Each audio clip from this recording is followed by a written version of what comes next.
Magluluto tayo ng low-carb ube roll kakanin. Una, maglagay ng coconut milk sa cooking pan, then add green dahan golden monk fruit erythritol blend, vanilla flavor, coconut flour, lupin flour, and xanthan gum.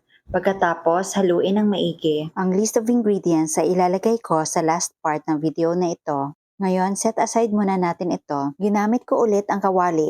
Ilagay ang coconut milk, then add golden monk fruit erythritol blend, vanilla flavor, ube flavor, coconut flour, lupin flour, and xanthan gum. At haluin ng maigi.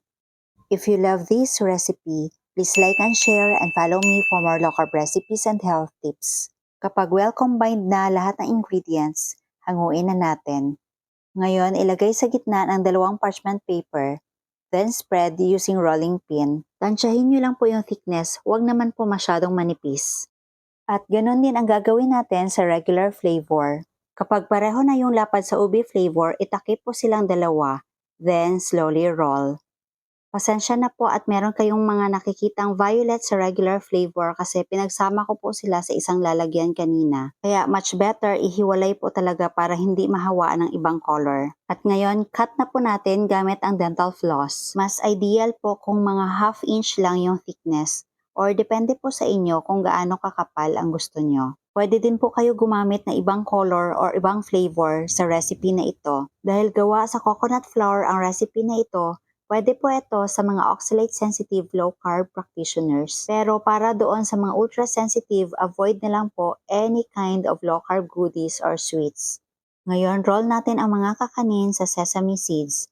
Or pwede din po sa chia seeds, depende po kung saan nyo gusto. Pwede din po gawing toppings yung ground peanut. Or depende po kung anong favorite nyo. At ngayon, mag-plating na tayo. Para Pinoy na Pinoy ang dating, mag-cut po tayo ng dahon ng saging. Kung minsan nga pala sa mga suman recipe, kung walang dahon ng saging, pwede naman po parchment paper. At ito na ang ating low-carb ube roll kakanin. Unahin nating titikman yung walang sesame seeds. O diba? Beautiful.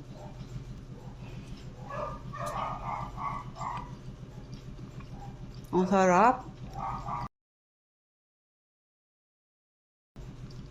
At ngayon, ito naman yung merong sesame seeds.